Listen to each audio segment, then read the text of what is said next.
ఇంకొక విషయం, అసలు ఇప్పుడు మీరు పార్టీలు ఏవి అంటే ఏపీలో అవ్వచ్చు, ఇండియాలో మొత్తం భారతదేశం మొత్తంలో అవ్వచ్చు, నిజంగా ఒక పొలిటికల్ పార్టీ ప్రజలకి సేవ చేస్తోంది అని మీకు అనిపించిన పార్టీ లేదా మీరు నమ్మే పార్టీ ఏదైనా ఉందా? నిజంగా అలా నమ్మే పార్టీ ఉంటే నేను పార్టీని స్థాపించే పరిస్థితి ఏపీలో రాదు కాదు, కదా. మొత్తం భారతదేశంలో మీకు నిజంగా ప్రజల కోసం పనిచేసే పార్టీ ఒకటి ఉందని మీరు అనుకుంటున్నారా? అలా ఉందని ప్రజలు నమ్మారు కాబట్టే ఏ పార్టీ అయినా అధికారంలోకి వస్తూ ఉన్నారు. ఖచ్చితంగా. కానీ దేశం మొత్తం మీద ఇదే కాన్సెప్ట్ ఉంటుంది, ఇదే ఈక్వేషన్ ఉంటుంది. కానీ ఒక్క ఆంధ్రప్రదేశ్లో మాత్రము ప్రత్యేకమైన పరిస్థితులు ఉన్నాయి. ఇక్కడ ప్రత్యామ్నాయం లేకపోవడం వల్ల ఒకరికి మార్చి ఒకరికి అధికారం ఇచ్చే ప్రయత్నం జరుగుతోంది తప్ప ఈ రెండు పార్టీలని కూడా ఆంధ్రప్రదేశ్ రాష్ట్ర ప్రజలు తిరస్కరించబడినవే. ఈ ఇద్దరు పార్టీల యొక్క నాయకత్వాన్ని తిరస్కరించబడినదే.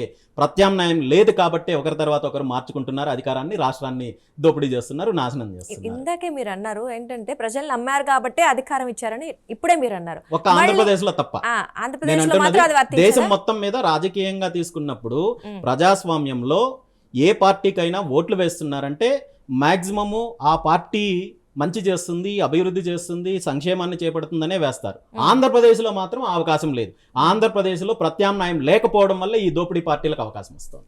ఓకే, అంటే మీ తెలుగు రాష్ట్రాలు తెలంగాణలో ఉందంటారా? డెఫినెట్గా తెలంగాణలో కూడా, తెలుగు రాష్ట్రాల్లో ఆల్మోస్ట్ ఒకే రకమైన రాజకీయ వ్యవస్థ. మీరు ఆంధ్రప్రదేశ్ తప్ప మిగతా అన్ని ఓకే అన్నారు కదా. ఐ మీన్ తెలుగు రాష్ట్రాలు ఓ రకంగా చెప్పాలంటే తెలుగు రాష్ట్రాలు అంటే మీరు తెలుగు వ్యక్తి కాబట్టి తెలుగు రాష్ట్రాలు అంటారా? మరి అంటే మీరు నేషనల్ వైడ్ ఇది ఉన్న వాస్తవం. ఇక్కడ నేను తెలుగు రాష్ట్రాల గురించి మాట్లాడుతున్నానంటే నేను తెలుగువాడిని అని కాదు. మీరు వాస్తవాలు తీసుకోండి. దేశం మొత్తం మీద ప్రాంతీయ పార్టీలు కావచ్చు, అదేవిధంగా జాతీయ పార్టీలు కావచ్చు, ఎన్నికలు జరిగిన విధానం కావచ్చు, ఎన్నికల్లో ప్రజలు ఏ పార్టీకి ఏ విధంగా అవకాశం ఇచ్చారనే దాని మీద కావచ్చు పరిశీలన చేసినట్టయితే ఇక్కడున్న ప్రత్యేక పరిస్థితుల్లో మాత్రం, ముఖ్యంగా ఆంధ్రప్రదేశ్లో, తెలంగాణలో అయినా 3 పార్టీలు వ్యవస్థ ఉండదు, కానీ ఆంధ్రప్రదేశ్లో మాత్రము ఈ 2 పార్టీలు, ఇక్కడ 2 పార్టీలు అనడానికి కూడా లేదు, 2 కుటుంబాలు. ఈ 2 కుటుంబాల మధ్య రాజకీయం నడుస్తోంది, ఈ 2 కుటుంబాల మధ్య ప్రభుత్వం నడుస్తున్నాయి, ఈ 2 కుటుంబాల మధ్య అధికారం నడుస్తోంది, ఈ 2 కుటుంబాల మధ్య దోపిడీ నడుస్తోంది. ఈ కుటుంబాలు, ఈ కుటుంబాలకు సంబంధించిన కోటరీనే రాష్ట్ర సంపదను దోచుస్తున్నారు, అదేవిధంగా రాష్ట్ర భవిష్యత్తును నాశనం చేస్తున్నారు. కుటుంబ పాలన అంటున్నారు అంటే ఎవరి గురించి మీరు అంటున్నారు? కుటుంబ పాలన అందరికీ తెలిసిందే. ఒకటి నారావారి ఫ్యామిలీ, 2 వైఎస్ ఫ్యామిలీ. ఈ రెండే ఈరోజు గత దశాబ్దాల కాలం నుండి పూర్తిగా రాష్ట్రాన్ని గుప్పెట్టులో పెట్టుకొని రాష్ట్రాన్ని దోపిడీ చేసే కార్యక్రమం చేస్తున్నారు. అంటే ప్రజలకి సేవ చేయాలని కానీ లేదా రాజకీయాల్లోకి రావాలంటే మరి కుటుంబం నుంచి రాకూడదు అంటారా? కుటుంబం నుండి రావచ్చు, కానీ అది మేనేజ్మెంట్ కోటా లాగా ఉండకూడదు. లేదా వారసత్వం అనేది ఎక్కడ ఉండొచ్చు అంటే ప్రజాసేవ చేయడానికి ఉండొచ్చు తప్ప దోపిడీకి కాదు. సరే, మీరు దోపిడీ జరుగుతుందో లేదా ప్రజాసేవ జరుగుతుందో అది మీకు తెలుసు, నాకు తెలుసు, ప్రజలందరికీ తెలుసు. సరే, మీరు బీసీవై పార్టీకి సంబంధించి మరి మీరు మీ కుటుంబానికి సంబంధించిన వాళ్ళనో లేదా మీరు మీ పార్టీలో చేరిన వాళ్ళ కుటుంబాలకు సంబంధించిన వాళ్ళని తీసుకోరా? నేను రాజకీయ వారసుని కాదు, నా ఫ్యామిలీ బ్యాక్గ్రౌండ్ రాజకీయ బ్యాక్గ్రౌండ్ కాదు.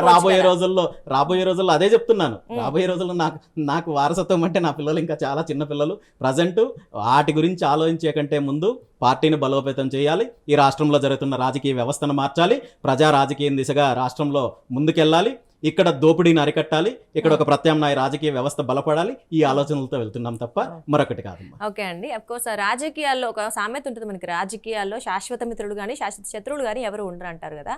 ఒక నిజంగానే కూటమి ప్రభుత్వం తర్వాత కూటమిగా వెళ్ళలేకపోతే, విడివిడిగా వెళ్తే మరి మీరు ఏ పార్టీతో కలుపుకొని వెళ్తారా? ఈరోజు ఇక్కడ నాకు కానీ బీసీవై పార్టీకి కానీ ఎవరు మిత్రులు శత్రువులు అనేది కాదు. మేము ఒక సిద్ధాంతం ప్రకారం వెళ్తున్నాం.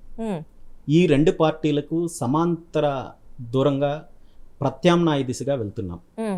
సో ఇప్పుడు మాకున్న లక్ష్యం అయితే మాత్రం ముఖ్యంగా ఈ రాష్ట్రంలో జరుగుతున్న అవినీతిని, ఈ రాష్ట్రంలో ఉన్న ప్రస్తుత రాజకీయ పరిస్థితిని ప్రజల్లో చైతన్యం తీసుకొని వచ్చి బీసీవై పార్టీ యొక్క ఆశయాలను ప్రజల్లోకి తీసుకెళ్లి బీసీవై పార్టీని బలోపేతం చేయడమే మాకున్న ముందున్న లక్ష్యం. ఎన్నికలు వచ్చినప్పుడు ఆ కథ దాని గురించి అప్పుడు మాట్లాడుకోవచ్చు తప్ప ఇప్పుడున్న విషయం అయితే మాత్రం పార్టీని బలోపేతం చేయడమే మా ముందున్న లక్ష్యం.